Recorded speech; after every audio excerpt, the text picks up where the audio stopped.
Hello students, how are you? Hope you all are good and doing your practice of accountancy questions. And today we're going to start with a new topic from the chapter Fundamentals of Partnership, and the topic is past adjustments. Now the name suggests this is regarding the past. Past means the time which has passed, already passed. तो ये बीत चुके time से related adjustments हैं.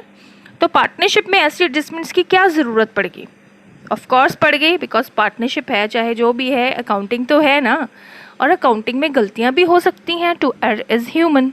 हमने अभी इसके regarding एक चैप्टर किया था 11th में, you might be remembering. The chapter was rectification of errors. तो उसमें क्या कहा गया था? एरर्स हैं तो कोई बात नहीं है, हम उनको रेक्टिफाई करते हैं ना. तो सेम थिंग इज़ है. अगर पास्ट में एरर्स कोई है, बाद में पता चले, तो उसको कैसे एडजस्ट करना है? This is just rectification of errors in final accounts of partners. तो पास्ट एडजस्टमेंट क्या होती हैं कि जब after the accounts have been closed, जब सारे फाइनल अकाउंट्स पार्टनरशिप के क्लोज हो चुके हैं, प्रॉफिट लॉस डिस्ट्रीब्यूट हो गया, कैपिटल अकाउंट, बैलेंस शीट सब बन गई, अकाउंटिंग ईयर क्लोज हो गया, तो पता चला नेक्स्ट ईयर कि there was some omission. Omission मतलब कुछ भूल गए. जैसे पार्टनरशिप डीड में सैलरी लिखी थी, नहीं दी. इंटरेस्ट ऑन कैपिटल लिखा था, वो पूरा का पूरा भूल गए. जी या एरर्स हो सकते हैं. एरर्स कैसे हो सकते हैं कि सैलरी तो लिखी थी 1000 पर मंथ, चार्ज कर दी 10,000 पर मंथ. या interest on capital was allowed at 10%, और पार्टनरशिप में डीड में 10% था, बट अकाउंटेंट ने उसको, पार्टनर ने बोला 12% है. उसने बिना वेरिफिकेशन के 12% इंटरेस्ट ऑन कैपिटल दे दिया. बाद में ऑडिटिंग के टाइम पे पता चला. अब क्या करें? नाउ अब क्या करें? अब जाए पीछे, वापस जाए, सारा P&L एप्रोप्रिएशन अकाउंट दोबारा बनाए, कैपिटल अकाउंट दोबारा बनाए, बैलेंस शीट दोबारा बनाए? No no no no, that's not possible. Because सारे अकाउंट्स क्लोज होने के बाद हम जगह जगह सबमिशन होती है इन अकाउंट्स की, एवरीथिंग इज डन. तो अब वापस इनको ऑल्टर नहीं करेंगे. एक बार बन गए, उनमें कटिंग नहीं होएगी ना. अब हम दोबारा बनाएंगे. अब हम क्या करेंगे? कुछ नहीं करेंगे. अकाउंटिंग का सबसे अच्छा पार्ट यही है. आपने देखा होगा रेक्टिफिकेशन ऑफ एरर्स में भी कभी हम कटिंग्स नहीं करते थे. एक्सेस डेबिट हो गया तो उतने अमाउंट का क्रेडिट कर दो, अपने आप एडजस्ट हो गया. एक्सेस क्रेडिट हो गया तो उतने अमाउंट का डेबिट कर दो, एडजस्ट हो गया. सो दिस वे हम एडजस्टमेंट एंट्रीज करते हैं ना. तो ऐसे ही हमने भी इसमें एडजस्टमेंट एंट्री करनी है. हम कोई भी अल्टर नहीं करेंगे. अकाउंट्स जो ऑलरेडी क्लोज्ड हैं, they are not to be altered. So what we will do, we will pass in adjusting entry in current year. For the past year, we will pass an entry in the current year through capital accounts or current accounts of the partners. Capital account जब fluctuating capital होगी, current account जब fixed capital होगी, और उसका एक net effect देंगे कि अगर ये एंट्री पास होती तो ultimately profit and loss appropriation में अगर कोई एंट्री होती है तो वो पार्टनर्स के कैपिटल अकाउंट में आती है. ठीक है. और पार्टनर के कैपिटल अकाउंट से फिर वो कैपिटल अकाउंट में रिफ्लेक्ट होने के बाद बैलेंस शीट में वो कैपिटल में चेंजेस आ जाते हैं. बैलेंस शीट में तो ऐसा कोई चेंज आता नहीं है, कैपिटल अकाउंट में चेंज आएगा. तो अल्टीमेटली कैपिटल अकाउंट में ही प्लस या माइनस होना था उस एंट्री के कारण कुछ अमाउंट. तो वही हम कैलकुलेट करेंगे और देखेंगे अगर ये एंट्री पास करते, जो गलत है या जो उसमें एरर है वो ना होता, या वो एंट्री ओमिट ना होती, तो क्या इफेक्ट होता पार्टनर के कैपिटल अकाउंट में, कितना प्लस या माइनस होता, वो कैलकुलेट कर लेंगे और उसके रिगार्डिंग एक एंट्री करंट ईयर में कैपिटल अकाउंट के थ्रू या करंट अकाउंट के थ्रू पास कर देंगे. और बिकॉज ये डबल एंट्री हम फॉलो कर रहे हैं, तो इसमें क्या होएगा, जितना डेबिट चेंजेस डेबिट साइड पे आएंगे उतने डेबिट क्रेडिट साइड पे आएंगे. तो दिस वे एंट्री जो है वो हम थ्रू दिस अकाउंट, जो कैपिटल अकाउंट और करंट अकाउंट पास करेंगे. Let us see an example. Hello students, let's do an example of past adjustment. So in the previous clip we have seen, I told you that how and why the past adjustments are made. Now let us see how they are made. So I've taken a simple example covering only one type of error. A, B and C are partners. They distributed profits for the year ended 31st March 2018, rupees 80,000. This is the profit for the year ended in the ratio 3:2 without providing for the following adjustments. तो profit को वो distribute कर चुके हैं और ये adjustments जो नीचे दी हुई हैं इनको उन्होंने कंसिडर नहीं किया. क्या है ये adjustments? A and C were entitled to salary of rupees 1500 per month. तो ए और सी को 1500 पर मंथ सैलरी मिलनी थी. And B was entitled to salary of rupees 4000 per annum. तो बी को पूरे साल की 4000 सैलरी मिलनी थी. Past necessary journal entries for the above adjustments in the books showing your workings clearly. So that's very important thing is that के workings clear होनी चाहिए, क्योंकि ये क्वेश्चन जो है इसमें there is only one general entry, हम एक ही एडजस्टमेंट एंट्री पास करेंगे, बट इसलिए उसके उस एंट्री तक पहुंचने के लिए we have to do a lot of calculations. तो वो एडजस्टमेंट कैसे की है हमने, how do we calculate the amount, वो कैलकुलेशन के भी मार्क्स होते हैं इस क्वेश्चन में। So very important is that your working should be clear, बहुत neat and clean and clear working note होना चाहिए।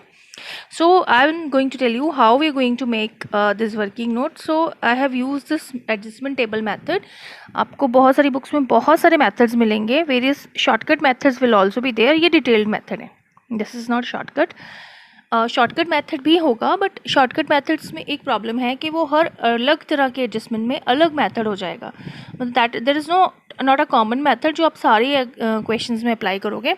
उसमें बहुत सारे फैक्टर्स के कारण जो है वो हर तरह के एडजस्टमेंट में डिफरेंट मेथड अप्लाई करना पड़ता है, तो आपको बहुत सारे मेथड्स लर्न करने पड़ेंगे। सिंगल एडजस्टमेंट है तो ये मेथड है, एक्सेस एडजस्टमेंट है, एक्सेस चार्ज कर दिया इंटरेस्ट ऑन कैपिटल तो ये है, लेस कर दिया तो ये है, so many methods. Instead of learning so many methods आप एक डिटेल्ड मेथड लर्न कर लो, प्रैक्टिस कर लो इस मेथड को।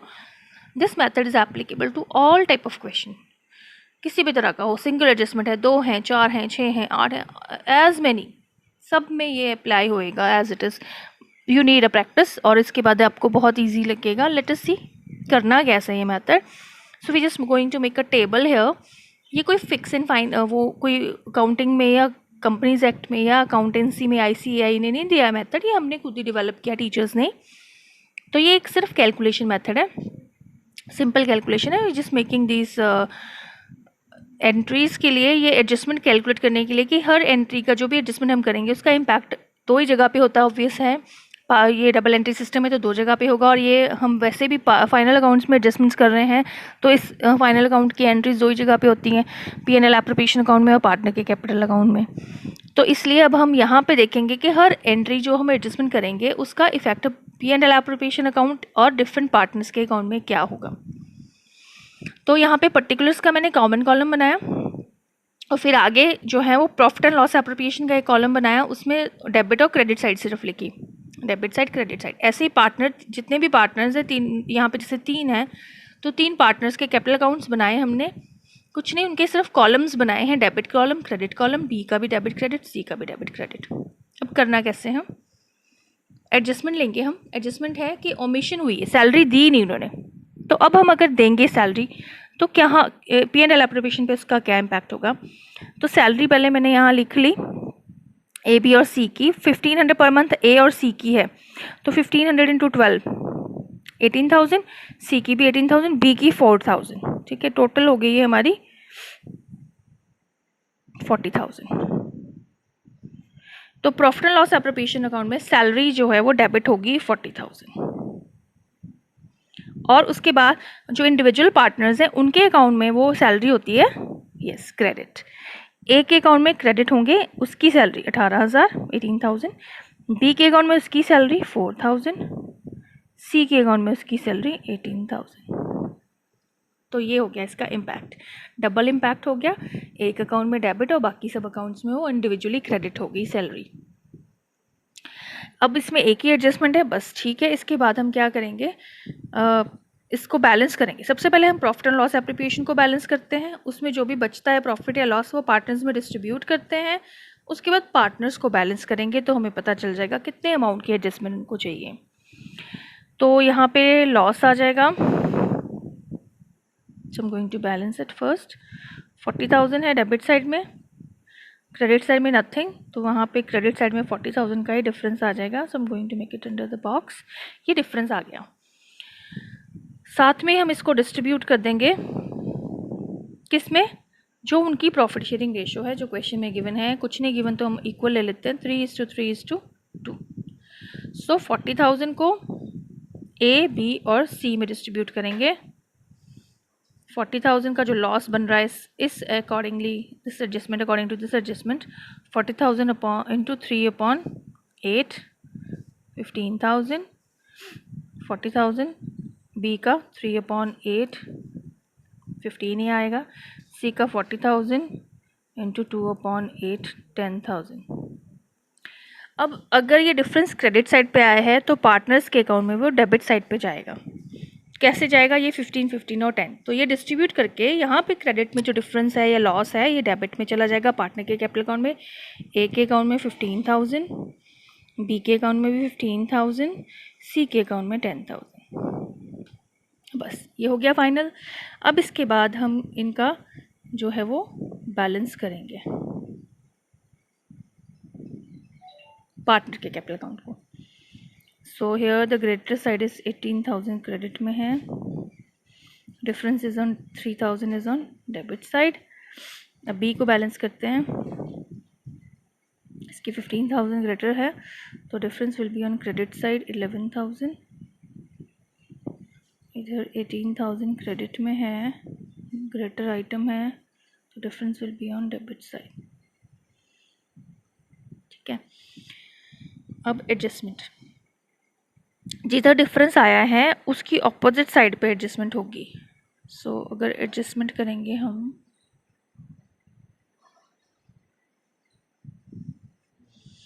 जैसे ए के केस में जो है वो difference is on debit side, तो ए विल बी 3,000 क्रेडिट, इसका एडजस्टमेंट 3,000 क्रेडिट होगा। बी के अकाउंट में 11,000 में एक्सेस आया है तो 11,000 बी के अकाउंट में डेबिट होगा। सी के अकाउंट में 8,000 डेबिट हुआ है तो एडजस्टमेंट होगी 8,000 क्रेडिट की, and we will pass an entry. पहले एंट्री पास करते हैं, then I will tell you why debit को क्रेडिट किया, क्रेडिट को डेबिट किया। ठीक है, जनरल एंट्री एक सिंगल ही पास करनी है, जो डेबिट हो रहा है उसको डेबिट करेंगे। B's account is to be debited with 11,000, so we write B's capital account debit, और सी, ए और सी क्रेडिट हो रहे हैं। बीज कैपिटल अकाउंट डेबिट विद 11,000 का अमाउंट है, टू एज कैपिटल, ए के अकाउंट में 3,000 क्रेडिट करेंगे, to C's capital it is 8,000।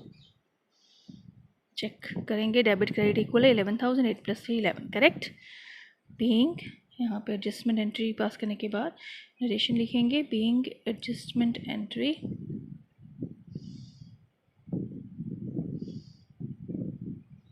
Past, so that was the entry.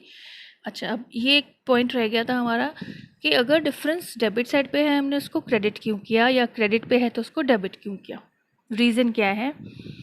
ये एडजस्टमेंट करते अगर हम, सैलरी से ए ने क्रेडिट होना था 18,000 और उसके कारण जो सैलरी के कारण उसको लॉस हो रहा था P&L एप्रोप्रिएशन, उसके कारण उसने डेबिट होना था 15,000, तो इसको एक्सेस क्रेडिट मिला था, इसको 18,000 क्रेडिट करना था, 15,000 डेबिट, और नेट में उसको 3,000 से क्या करना चाहिए था हमें, credit. So he must be credited with 3,000 at the end. जो डिफरेंस है वो 3,000 है, एक्सेस क्रेडिट है तो उसको क्रेडिट करेंगे विद 3,000। ऐसे ही बी, उसको डेबिट करना 15,000 से, क्रेडिट करना है 4,000 से, तो एंड इसको एडजस्ट कर लें अगर, तो एट द एंड हमें 11,000 से उसको एक्सेस डेबिट करना है, तो इसलिए डिफरेंस उस साइड आएगा जिस साइड स्मॉलर आइटम है, बट हम इसको करेंगे क्या, डेबिट। क्रेडिट साइड आया डिफरेंस तो डेबिट, डेबिट साइड आया तो क्रेडिट। Thank you.